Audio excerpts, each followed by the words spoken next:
Bismillahirrahmanirrahim. Assalamualaikum warahmatullahi wabarakatuh. Alhamdulillahirabbil alamin. Asyhadu an la ilaha illallah wahdahu la syarika lah wa asyhadu anna Muhammadan abduhu wa rasuluh. Allahumma shalli ala Muhammad wa ala ali Muhammad. Puji syukur kita panjatkan kepada Allah Subhanahu wa taala karena bagi kita yang masih dalam melaksanakan salat zuhur secara berjamaah di waktu sela-sela kesibukan kita. Salawat dan salam dari kita haturkan kepada Nabi kita Muhammad sallallahu alaihi wasallam beserta para keluarga, sahabat, tabi'in, umat Islam yang sudah berjalan. Insyaallah pada hari ini kita kembali akan dibimbing oleh Ustaz Agus Khairul Huda kebetulan di taklim terakhir di bulan Sya'ban. Insyaallah sudah pada momen depan kita sudah menghadapi bulan Ramadan. Dan yang kedua kali insyaallah masih seputar persiapan bulan Ramadan. Dan jangan lupa nanti ada praktik yang jauh agar lebih paham ilmu apa yang diajarkan oleh Ustaz dan bisa kita praktikkan di dalam kehidupan kita. Untuk bersinggung dengan Ustaz kembali. Bismillahirrahmanirrahim. Rabbi ishrah li sadri wa yassir li amri wahlul 'uqdatam min lisani yafqahu qawli.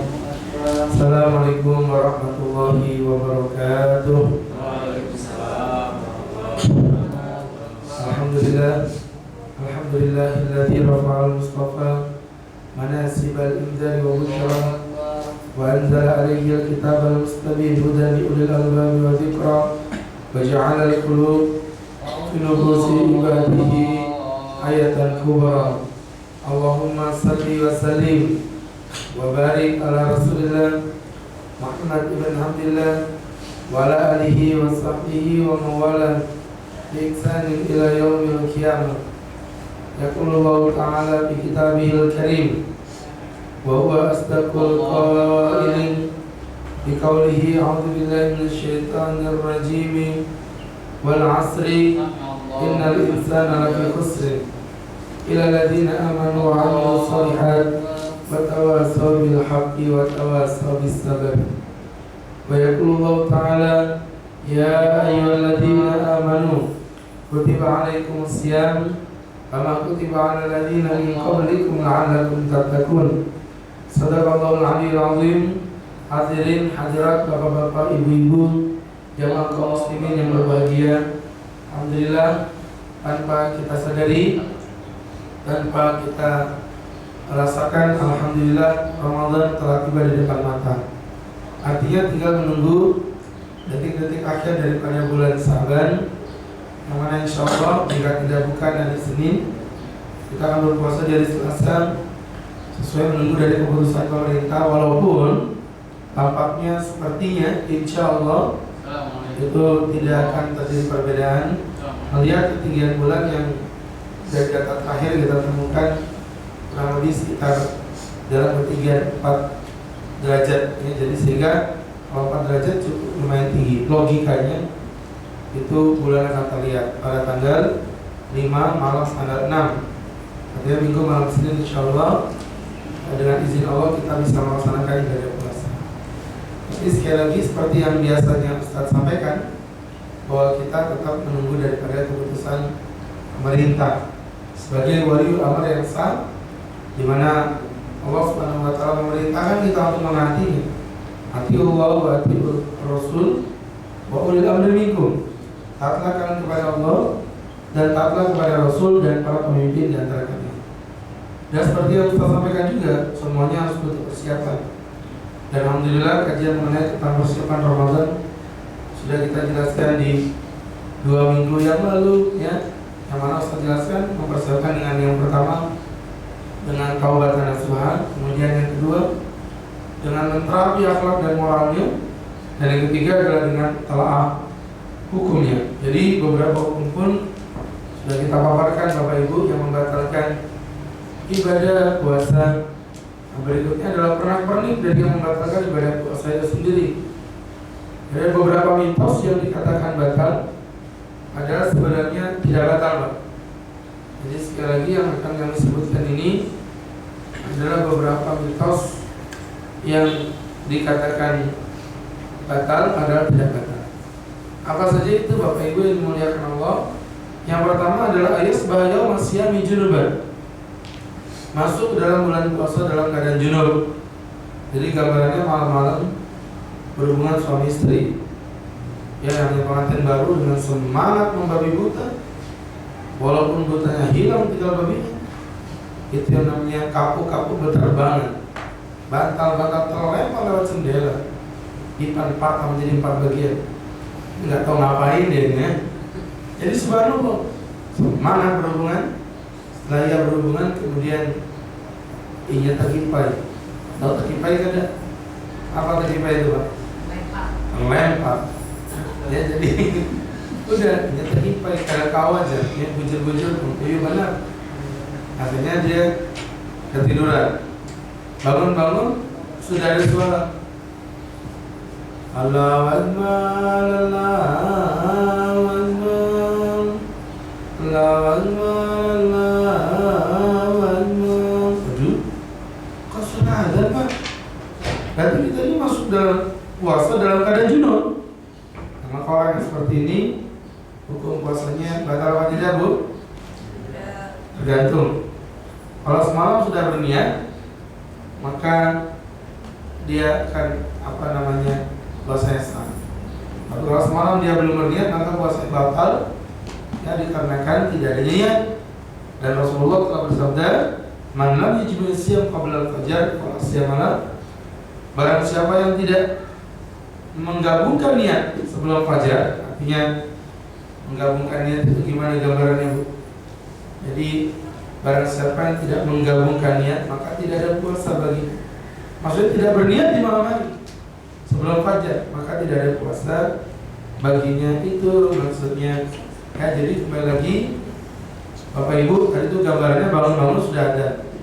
Nah ini gambaran berikutnya adalah dia bangun waktunya masih ada, tapi sudah tarhim. Tarhim itu kurang lebih sekitar 7 menit. Bapak Ibu setelah mau tanya, tuh kira-kira gimana? Kurang 7 menit lagi ada. Waktunya tersisa, masih ada. Tapi mepet kalau dibuat mandi, dia nggak bisa sahur. Kalau dibuat sahur, dia nggak bisa mandi. Mandinya mandi wajib, sahur hukumnya sunnah. Yang didulukan mandi atau sahur? Sahur. Mandi apa sahur? Sahur. Mandi sambil sahur. Jadi Bu, yang didulukan adalah sahur. Kenapa Pak Ustadz? Padahal ini yang wajib. Yang wajib kan mandi. Kenapa didulukan sahur? Ya Bapak-bapak yang dimuliakan Allah. Karena kalau kita sahur habis subuh masih bisa mandi, tapi kalau kita mandi habis subuh nggak bisa sahur. Pintar gitu loh Bu ya. Jadi itu gambarannya Bapak Ibu berkenaan dengan sahur maupun mandi yang didulukan adalah melakukan ibadah sahur. Pak Ustadz kalau waktunya nggak mepet ya jelas, kalau nggak mepet sih yang didulukan adalah mandi, bukan yang merupakan kesunahan. Kita kalau makan dalam keadaan junub kalau bisa menyegerakan mandi itu jauh lebih utama dan lebih afdal gitu loh Pak. Itu maksudnya begitu kan. Kemudian yang kedua adalah takbiluz zaujah wa mubasyaratuha, yaitu mencium dan menggauli, atau istilah bukan menggauli ya, biar nggak salah paham, bercumbu rayu dengan istri diperbolehkan. Jadi puasa-puasa berciuman suami istri diperbolehkan. Pak Ustadz katanya nggak boleh, kata siapa? Kalau kata Nabi nggak apa-apa. Dalam hadis riwayat Aisyah dikatakan, qalat, berkata Aisyah, karena Nabi SAW yuqabbilu wa yubashiru wa huwa shaim. Nabi pernah mencium aku, bercumbu rayu denganku, wa huwa shaim, beliau berpuasa, wa ana shaimah, dan aku juga berpuasa, wa kana amlaku bi irbihi. Tetapi Nabi adalah orang yang paling mampu menjaga nafsunya sendiri. Jadi mohon maaf ya, ini kalau kita pelajari ya, istilah kata kalau nikahnya udah lama, oke lah, fine. Ibarat kata lampu tinggal 5 watt ya, walaupun LED ya tetap 5 watt. Beda kalau udah tua, bahaya. Maaf kalau masih muda, manten baru, itu ngeri, belum dicolokin lampunya udah nyala duluan ya. Tuh bapak-bapak waspada. Ya intinya boleh bercumbu rayu selama bisa memastikan pada dirinya bahwa dia tidak akan melakukan hubungan suami istri yang itu bisa menyebabkan kafaratul uzma, seperti yang sudah disebutkan pada kajian sebelumnya. Kemudian berikutnya ini menjadi pembelajaran buat kita, Pak. Ya, kemudian berikutnya yang ketiga adalah asal arawat silit tabarruk, yaitu mandi keramas. Jadi mandi keramas gak batal. Ada yang bilang jangan keramas, Pak, batal. Kok bisa? Ya, karena kalau kamu mandi keramas itu rasa hausnya hilang. Dia bilang, Pak, kalau kamu rasa haus hilang, kalau ngomong keramas, ASI aja juga menghilangkan rasa haus. Iya kan? Jadi bapak-bapak yang muliakan Allah, enggak masalah. Oh kalau gitu saya tahu cara ngilangin haus, Pak. Gimana?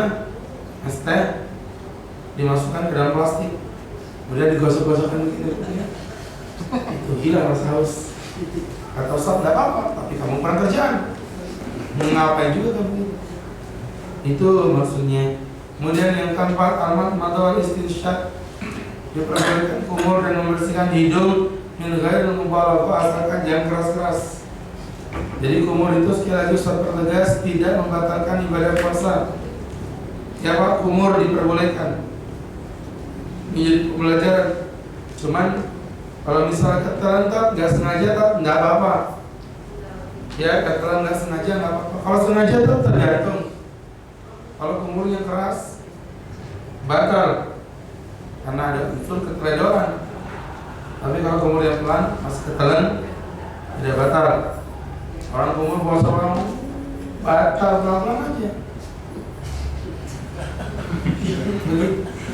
Pelan tapi pasti itu joki malaikat itu. Itu maksudnya. Jadi intinya gini Bu, kaidah aja Bu.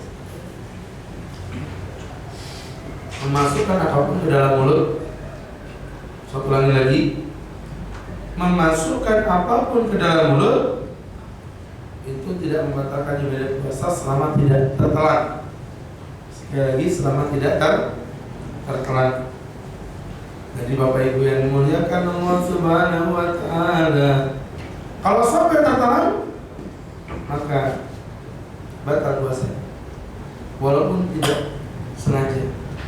Ya, misal contoh, kalau tadi ada yang tanya gini, Pak Ustaz, apa kalau kumurnya pakai S3 boleh? Waduh, ada lagi Pak, kumur pakai S3. Ya saya bilang jangan kumur pakai S3. Ini paha ayam kamu gigit dari pagi sampai malam juga nggak batal, asalkan nggak tertelan. Cuma apa bisa gitu? Ya sama kayak kemarin tanya Pak Ustaz, orang renang batal tidak? Ya, saya bilang nggak batal, selama tidak tertelan. Cuman pengalaman Ustaz sebagai atlet profesional renang gaya batu, tahu gaya batu Pak ya? Belum itu gaya batu. Mustahil Bu orang berenang tanpa memasukkan air baik melalui mulut maupun hidungnya.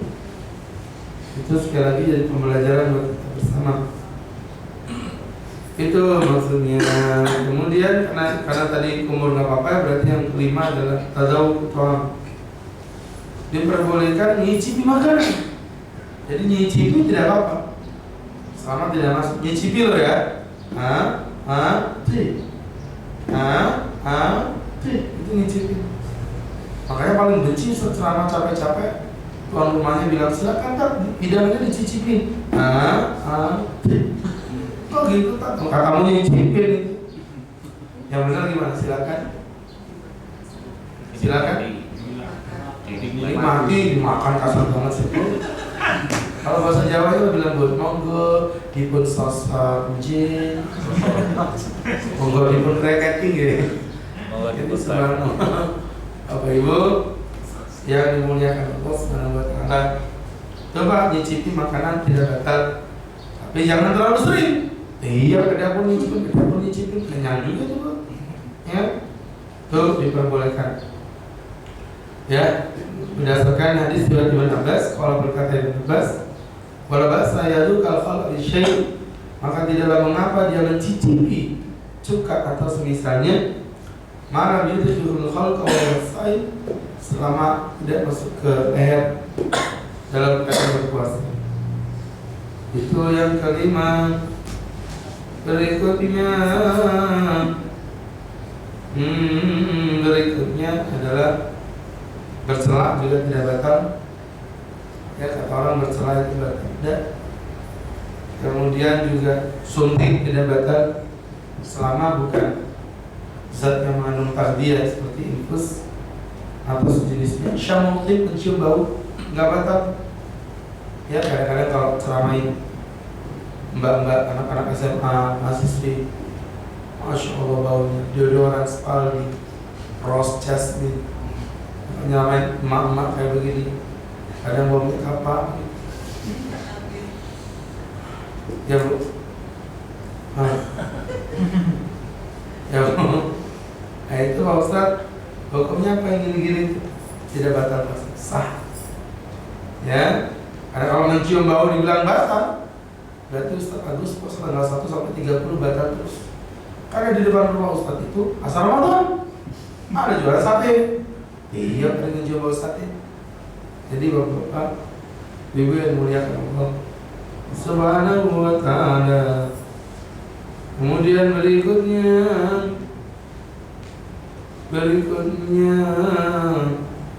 adalah siwak, sikat gigi. Nggak apa-apa sikat gigi Pak. Kata siapa nggak boleh, selama odolnya tidak tertelan. Nah, ya makanya kalau bisa, kalau mau lebih aman ya udah bismillah. Tidak bersikat gigi dulu. Sampai kapan dulu? Sampai selesai dari masa puasanya. Jadi sikat giginya itu habis sahur sama ketika habis buka puasa atau ketika mau tidur. Itu maksudnya.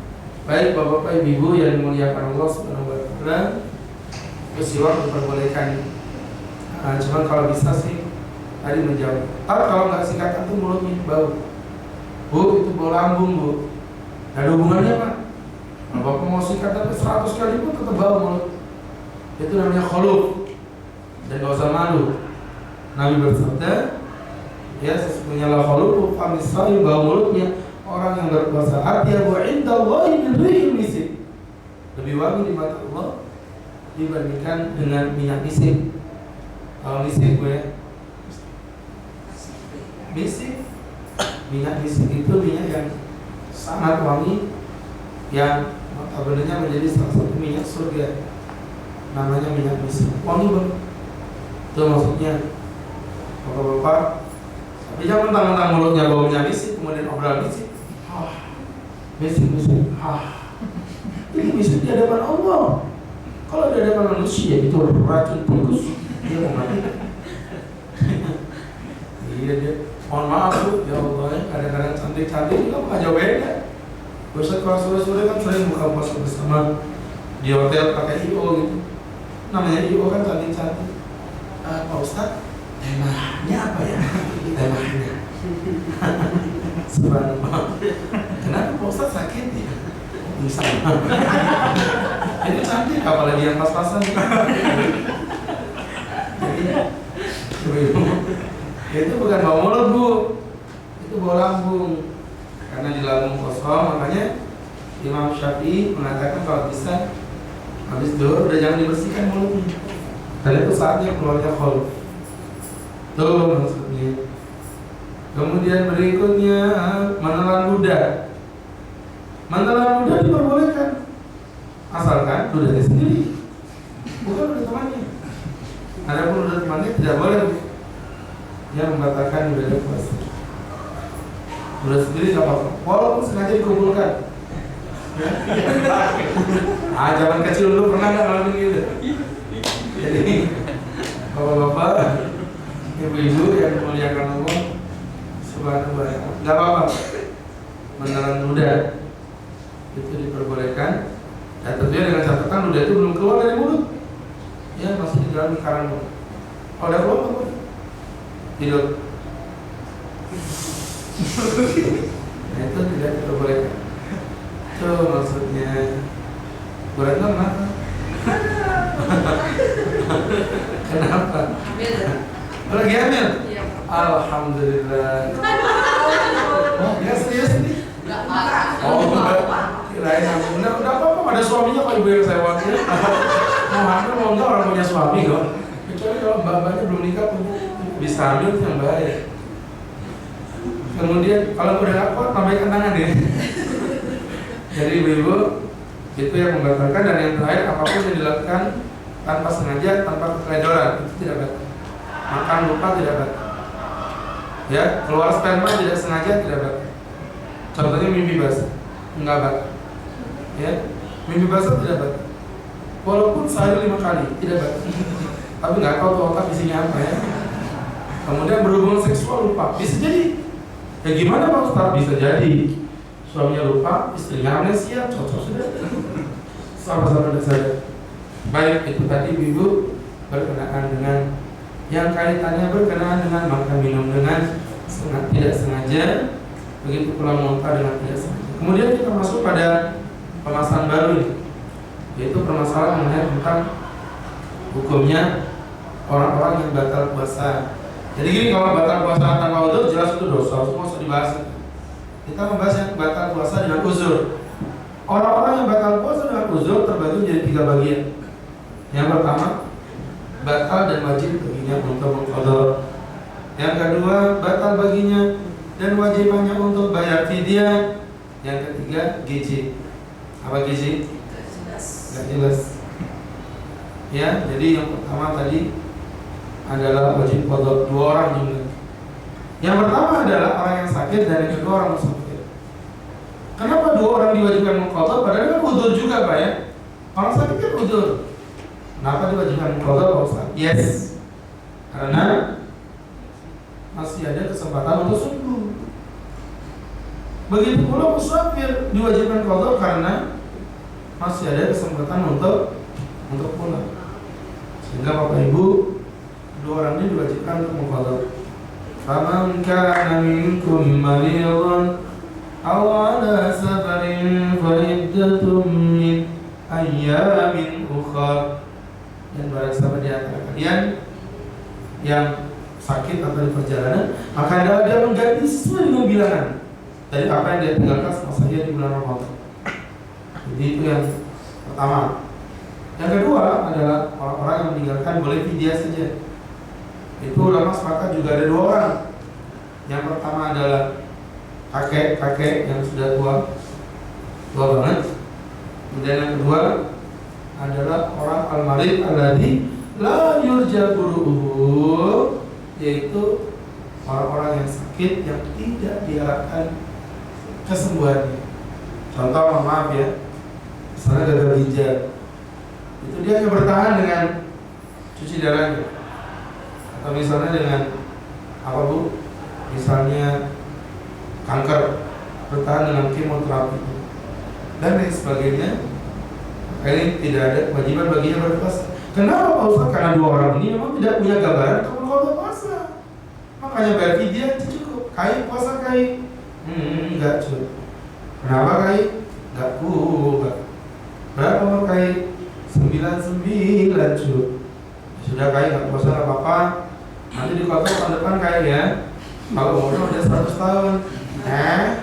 Ya lebih enggak kuat. Bego. Makanya kai tidak perlu mengqadha, cukup bayar fidyah. Ya kalau dibilang sakit juga uzur. Tapi kenapa dia wajib mengqadha? Karena masih ada kemungkinan tersembuh. Itu yang ketiga. Bapak Ibu yang dimuliakan Allah Subhanahu wa taala, ini yang tadi disebut gizi, dan jumlahnya juga 2 orang. Dan uniknya dua-duanya perempuan. Memang perempuan itu gak jelas. Seperti itu. Ya, dia sibuk suka masak. Ibu-ibu itu suka masak. Nanti masakannya jadi dia nggak mau makan. Yang jadi yang suka masak itu ibu-ibu. Tapi yang makan itu siapa? Ngabisin makanan siapa? Bapak-bapak. Bapak-bapak yang suka nyari duit, yang ngabisin duit siapa? Ibu-ibu. Gizi. Gak jelas. Jadi ibu yang memuliakan Allah, ya, dan ibu-ibu itu uniknya suka dipuji Pak. Walaupun dia sadar itu fitnah yang keji, ya, wajahmu bagaikan bulan itu kan udah pasti bohong. Ya, dari mana samanya gitu? Ya, jadi sebab ada tak kesamaannya, sama-sama gerojal ke sana. Bulan itu kan gerojal Pak ya. Jadi bapak-bapak yang memuliakan Allah, Itu maksudnya. Nah untuk orang gizi ini dipertanyakan oleh jemaah, gimana tuh kalau satu punya? Saya bilang, tergantung. Kalau maaf ya, ini ada dua mazhab dalam masalah ini. Pertama kalau mengikuti pada mazhab mayoritas ulama 4 mazhab, itu keempat mazhab sepakat bu bahwa yang namanya perempuan menyusui dan maupun perempuan hamil itu diperbolehkan tidak berpuasa dan wajib baginya untuk mengqadha. Nah pendapat Syekh Al-Albani mengatakan tidak, wajib baginya membayar fidyah. Apa ibu yang dimuliakan Allah Subhanahu wa taala, bila ayat muncul, Syekh Al-Albani merujuk pada ucapan Ibn Abbas. Ucapan loh ya, bukan hadis Ibn Abbas bukan, tapi ucapan Ibn Abbas itu sendiri. Ini kalau kita pelajari bapak ibu yang dimuliakan Allah Subhanahu wa taala, ya, ucapan Ibn Abbas menjelaskan bahwasanya bagi seorang perempuan yang hamil ataupun menyusui itu diwajibkan baginya untuk membayar fidyah saja. Tapi karena ini ucapan sahabat dan para ulama mengatakan kalau sahabi laisa bihujjah, ucapan sahabat bukanlah hujjah bagi kami. Bahkan Imam Syafi'i radhiyallahu taala anhu beliau pernah mengatakan hum rijalun wa nahnu rijal. Mereka laki-laki dan saya juga laki-laki. Maksudnya apa? Ya dia istihad seorang sahabat dengan istihad saya sebagai seorang ulama itu sama aja. Mungkin benar mungkin salah. Sehingga kalau sahabi sekali lagi bukan hujjah ya di depan daripada para mayoritas ulama. Sehingga kalau sahabi ucapan sahabat ini tidak diikuti. Nah, karena di Islam itu ada 4 dalil yang disepakati oleh Ahlussunnah wal Jamaah, Quran, hadis, ijma', qiyas. Maka ulama-ulama ini menggunakan qiyas gitu loh. Maka di qiyaslah wanita hamil menyusui ini kira-kira lebih milih kemana Pak? Orang sakit apa kai-kai yang pikul? Orang sakit dimana masih ada kesempatan untuk mengqadha. Diwajibkan baginya untuk qadha seperti biasa. Ini bapak yang muliakan Allah Subhanahu wa taala. Ustaz kalau ditanya Ustaz sendiri fatwanya gimana? Kalau misalnya itu terjadi sama saya Pak Ustaz, gini aja Pak, dengarinnya. Bapak yang dimuliakan Allah Subhanahu wa taala ketika hamil atau menyusui itu bayar fidyah. Kenapa bayar fidyah? Karena Anda tidak tahu sampai kapan umur Anda akan hidup. Bisa jadi ada hamil nyusui, mati. Berarti ibu di sini mirip seperti siapa? Kai-kai, di mana tidak ada kesempatan untuk mengqadha. Tapi kalau misalnya mohon maaf, Bapak Ibu yang dimuliakan Allah Subhanahu wa taala, misalnya nanti ada waktu jeda kosong, ya diqadha puasa. Nah, setelah diqadha puasa, terus fidyah lagi gimana? Nah, berubah status menjadi sedekah. Itu ya Bapak Ibu, jadi kita kembalikan kebajikan kepada siapapun yang ada di sekeliling kita. Itu maksudnya adalah merupakan satu bentuk kewajiban untuk kita bersama. Yang terakhir adalah masalah qadha. Beberapa itu yang berkenaan dengan masalah qadha. Bapak Ibu yang dimuliakan Allah Subhanahu wa taala, maka ketahuilah bahwa berkenaan dengan masalah qadha, yang pertama, barang siapa yang berbuka tanpa uzur, baik itu dengan uzur ataupun tanpa uzur, wajib baginya mengqadha puasanya. Nah, cuma ingat bahwa ini enggak serta-merta kalau gitu udah kalau boleh diqadha berarti pas enggak puasanya nanti waktu habis puasa Ramadan saya qadha puasanya, enggak bisa. Ada ancaman dari hadis Ibnu Mas'ud di mana Rasulullah bersabda, "Man afṭara yawman min Ramadan min ghairi 'udhrin wa la rukhsatin", siapa yang membatalkan ibadah puasanya tanpa uzur, tanpa keringanan, lam yajuz siyam dzahra kullu, maka tidak ada atau tidak mungkin menggantikan puasa sehari tadi walaupun dia berpuasa selama 1 tahun penuh. Yang pertama. Yang kedua, tidak wajib spontanitas. Boleh dibelakangkan tapi jangan sampai kebablasan melewati tahun berikutnya. Kalau sampai melewati ya diqadha seperti biasa. Kemudian yang ketiga, qadha tidak wajib secara spontan, secara beruntun. Misalnya ibu puasa, gak puasa 7 hari karena datang bulan, maka apakah mengqadhanya ini harus 7 hari beruntun?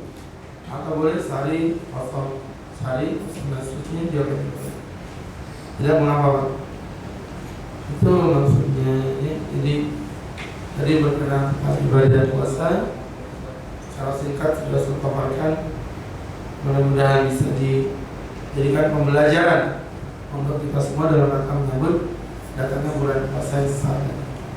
Kalau nanti ini tiga puasa udah hampir kita tuntasin, nanti mungkin berkenaan dengan Ramadan kita akan membahas tentang zakat ya, tentang zakat. Jadi karena bikin puasa udah kita lewati, kita akan kembali membahas tentang zakat. Mungkin itu Bapak Ibu yang dirahmati Allah Subhanahu Wa Taala, yang pengajian udah mau selesai baru hidupin lampunya ya. Belum kita cukupi seperti biasa, kita punya waktu sekitar 15 menit untuk sesi tanya jawab. Baik, berkenan tema atau silakan. Assalamualaikum. Assalamualaikum. Ustaz, yang ingin saya tanyakan mengenai puasa.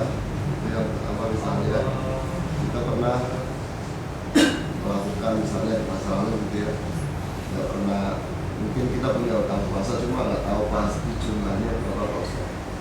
Untuk mengfotonya jumlahnya berapa, ini seperti apa. Terus yang kedua terkait sama apa namanya, misalnya niat puasa, apakah niat puasa itu untuk foto itu bisa lebih dari satu, maksudnya misalnya saya lagi puasa Senin Kamis, pada Senin Kamis sekaligus apa namanya mengkodok puasa Ramadan, atau saya lagi puasa Daud sekaligus mengkodok puasa Ramadan, seperti itu Ustaz. Baik, jadi bapak-bapak yang dimuliakan Allah, Anda masih berada di acara Mama dan Anak. Terlihat dong melihatnya. Ini pengalaman pribadi. Ngomongnya dalam banget. Di masa lalu saya kelam berpuasa, dan sekarang anda sudah bertobat nasuha. Ya, gimana puasa saya mengkodok ibadah puasa saya ini yang saya sendiri juga udah lupa. Jadi gini Pak, mengkodok itu wajib. Ya, sekali lagi saya pertegas, mengkodok itu hukumnya wajib. Kalau Bapak yakin dan Bapak ingat mana sih yang Bapak tinggalkan, gitu loh. Paham maksudnya ya? Tapi kalau kita cuma kayaknya, sepertinya, kalau nggak salah, nggak bisa. Hukum itu dipatokkan dengan keyakinan. Saya ingat waktu itu saya lagi camping di atas gunung Merapi, ya, kebakaran Pak. Jadi pikir-pikirnya, terus saya udah camping, lagi camping Pak Ustaz. Saya selama seminggu di sana nggak pernah puasa. Saya ingat, ya udah, berarti Bapak wajib hukumnya. Nah kayak kemarin itu ada yang bilang, Ustaz, saya jadi tentara, ditugaskan di hutan. Selama di hutan itu benar-benar saya nggak pernah puasa. Ya Ustaz bilang enggak. Tapi saya lupa, kok lupa. Kamu jadi tentara di hutan itu berapa tahun? 4 tahun Pak Ustaz. Dan itu katanya lupa, kok tahu? Ya berarti 4 tahun itu kamu kodok puasa. Dicicil gitu. Itu maksudnya begitu. Tuh, nah kecuali kalau Bapak sudah lupa ya, mau kodok yang mana gitu. Ya udahlah. Bismillah, tawakal Allah, kita emang lupa dan tidak sadar apa-apa, tidak tahu apa-apa, maka Bapak tidak perlu mengkodok, tapi memperbanyak puasa sunnah. Maka puasa sunnah inilah yang akan menambah di dalam lubang-lubang daripada ibadah-ibadah yang kita lakukan. Ya, jadi itu Pak, puasa kita yang bolong-bolong tadi ditambelin sama kebajikan. Hati saya dilaksana, Tuhan ikutilah keburukanmu dengan kebajikan. Di saya kebajikan itu akan menghapuskan keburukan. Itu ya pertama. Kemudian pertanyaan kedua tadi tentang orang gimana tadi itu? Niat puasanya dijadikan satu. Tergantung. Kalau fardu digabungin dengan fardu, lama sepakat jelas sah. Karena kafarah digabungin sama puasa Ramadan nggak sah. Karena fardu dengan fardu beda-beda. Nah, bapak-bapak yang muliakan Allah Subhanahu wa Ta'ala, kalau sunnah dengan sunnah, ulama bilang nggak apa-apa. Datang mau sholat tahiyatul masjid sekaligus sholat sunnah wudu, boleh. Maksudnya yang tadi bapak tanyakan, puasa Senin Kamis jatuh hari Arafah, ya udah, kan tidak, memang jatuh di waktu yang sama. Itu Bapak yang dimuliakan Allah Subhanahu wa Ta'ala. Ini kalau misalnya kita dalam posisi benar-benar dalam posisi seperti yang tadi. Kecuali kalau gini, fardu sama sunnah itu diperdebatkan Pak. Masih diperselisihkan puasa Ramadan dan puasa Syawal diniatkan sekaligus qadha. Nah, itu ulama masih berbeda pendapat. Tapi kasarnya gini kalau saya bilang, andaikan iya pun jelas itu pahalanya berbeda. Kan gitu kan? Udah pastilah kamu. Tinggal berangkat dari situ. Itulah Bapak Ibu yang tadi Ustaz jelaskan ya mengenai tentang perbedaan. Baik, ada pertanyaan lain? Ya. Mengenai safar, safar kan boleh selesai. Kalau kita Jakarta kan safar perjalanan itu juga memakan waktu juga gitu. Kalau mungkin rumahnya mungkin di Bogor gitu ya, kerjanya di Jakarta itu lama juga di jalannya. Apakah itu bisa masuk safar? Dalam safar tidak membahas nama Bu, yang dibahas itu jarak. Ya, tidak dibahas nama, tapi yang dibahas itu adalah jarak. Kalau ibu misalnya dari sini ke Penajam naik sepin, itu melewati laut Bu, tapi tidak disebut safar. Nah, nggak tahu kalau misalnya ibu melakukan perjalanan ke Surabaya, cepat, tapi jauh, itu udah safar. Sehingga sekali lagi Ustaz tegas bukan waktunya. Yang dibahas itu jarak perjalanan yang ditempuh. Itu berapa? Kalau memang lama banget, tapi ternyata itu pendek bisa jadi karena jalanannya hancur. Ya, batunya lubang-lubang nggak taruh. Itu beda lagi kasus.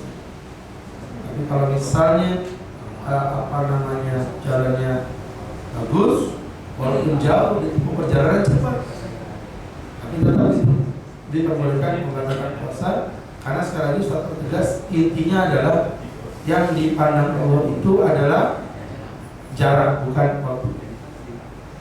Ya. Ada pertanyaan lain? Silakan Bapak Ibu, daripada tanya sama Ustadz sampingnya lebih baik Ustadz di depan. Silakan. Ya. 2 marhalah, dan kalau dikiloin kurang lebih 85 km perjalanan. Ya, 85 km perjalanan atau yang dalam Arabnya disebut 2 marhalah. Ya, seperti itu. Nah, Di tema apa-apa. tentang sholat. Jadi seandainya imam seharusnya dia tahiyat awal, tapi dia lupa, terus dia langsung berdiri. Allahu Akbar. Sebagai jamaah dia mengatakan subhanallah, tapi kan imamnya sudah berdiri. Apa yang harus dilakukan? Makmumnya wajib ikutin imam. Jadi kalau imamnya tasawuf awal kemudian langsung berdiri, makmumnya udah ngasih tahu subhanallah, imamnya udah kebablasan berdiri. Ya kita ikutin imam berdiri. Nah, tasawuf awalnya kan nggak apa-apa, kan bukan wajib. Sunnah abad. Setelah salam, sebelum salam nanti imam akan memimpin melakukan sujud sahwi. Tahu sujud sahwi ya? Paling campur Indomie itu sahwi. Seperti itu Bapak Ibu. Jadi tetap pertegas kembali. Tadi kalau misalnya imam berdiri dan si makmum tidak mau berdiri, makanya itu terjadi kadang-kadang kayak model slang. Karena nggak punya ilmu. Sebenarnya kalau punya ilmu enggak. Orang-orang yang sampai jadi slang.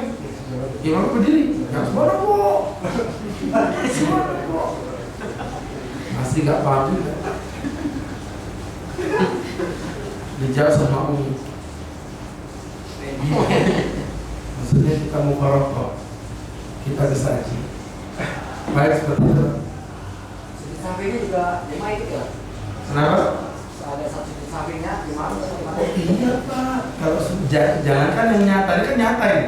Bisa jadi misalnya imamnya melakukan kesalahan yang tidak kelihatan. Contoh, berdiri saking khusyuknya membaca tasawuf awal, itu kan disunahkan untuk membaca sujud sawi di belakang. Itu makmumnya nggak apa masalahnya imam kan? Imam misalnya baca duhur gitu. Oh jadi ikut jadi makmum udah ikut imam. Ina maju'ilah tuh imam dia utama dijadikan imam itu untuk diikuti. Jadi sekali lagi kalau misalnya imam udah ngomong ya udah ikuti yang itu yang apa namanya diikuti, mau imam ruku apapun selama imam tidak meninggalkan ruku. Ikuti terus kalau imam itu diikuti. Seperti itu ya. Jadi kesimpulannya makmum ketika sujud sawi juga ikut sujud sawi bersama sholat Jumat. Wallahu ta'ala a'lam bishawab. Baik, ya. Karena kita perjalanan hitungan puasa dalam 85 km. Cuma dalam misalnya cuma 1 hari kita balik lagi. Waktu di tempat itu kita tetap puasa atau bisa buka? Jadi begini, kalau melakukan perjalanan di situ 1 hari aja puasa, apakah boleh berpuasa? Boleh. Itu musafir, justru itu musafir yang sesungguhnya dia itu. Ya, makanya Bapak maksimal beberapa lama memberi salat 3 hari. Lebih 3 hari bukan musafir lagi namanya sudah. Ya sekarang kalau dikatain musafir lagi, berarti saya ke Yaman itu sekolah 5 tahun musafir terus dia lupa. Ya seperti itu. Bukan begitu cara itu. Itu maksudnya seperti itu. Jadi saya pertegas tadi 4 hari pulang itu musafir dan boleh melakukan batal puasa ataupun menjamak ataupun mengkosor sholatnya. Wallahu a'lam. Ya. Ustaz, tentang sujud sawi. Jadi pernah suatu sholat gitu kan, saat masa cedera ayat 15 itu, saat dia pada berdiri itu, terus imamnya kan sujud sawi, baru berdiri lagi. Terus saya pernah alami juga yang tanpa mereka bersujud. Sebenarnya bagaimana sih itu yang bisa di beberapa ayat Al-Quran yang ada tandanya gitu ya? Itu bukan sujud sawi, namanya sujud tilawah. Oh, sujud tilawah. Ya, jadi ada 3 jenis sujud. Sujud sawi, sujud tilawah, sama sujud syukur. Sujud itu cuma ada 3 itu. Ya, seperti itu. Sehingga kalau berkenaan dengan sujud tilawah itu hukumnya sunnah muakkadah. Abu Hanifah mengatakan wajib. Nah, sehingga berangkat dari situ memang ada pilihan. Tapi lagi-lagi sama kayak tadi. Kalau misalnya imamnya sujud tilawah, maka makmumnya bukan sunnah lagi, wajib sujud tilawah juga. Nah, kalau dia tidak sujud tilawah, berarti menyelisih imam seperti itu. Jadi memang kalau dia membaca ayat sajadah kemudian dia tidak sujud tilawah, memang tidak batal sholatnya sah-sah. Tapi sejauhnya sebagai seorang imam, kalau dia mau dihukum lagi ini kan nggak sembarangan. Ya, kalau kita pelajari kalau kita ibadah sholat ini memang harus lebih berhati-hati. Seperti itu Pak. Itu yang namanya sujud sajadah, kalau bisa dikerjakan aja sujud tilawah. Kenapa? Karena ada imam siapa tadi? Abu Hanifah mengatakan hukumnya wajib. Ya jangan macam-macam, begitu maksudnya. Maksudnya misalnya imamnya nggak sujud tilawah, sebagai makmum bisa mengisi sujud tilawah. Enggak boleh, kan bilang enggak boleh. Harus ikuti imam. Pokoknya apapun yang terjadi imam ikuti, selama imamnya tidak meninggalkan rukun. Meninggalkan rukun kita mau faraqah. Kita dijiuk me and seperti itu. Banyak ya, nggak cuma di surat As-Sajdah. Yang paling masyhur sendiri di Al-Alaq, itu paling dekat dengan yang pendek-pendek. Di akhir wasjud waqtarib itu ada tanah mihrab. Kurang lebih sekitar 16 ayat kalau saya tidak salah. 16 ayat yang mengandung kesunahan untuk melakukan sujud tilawah. Baik. Ada pertanyaan lain?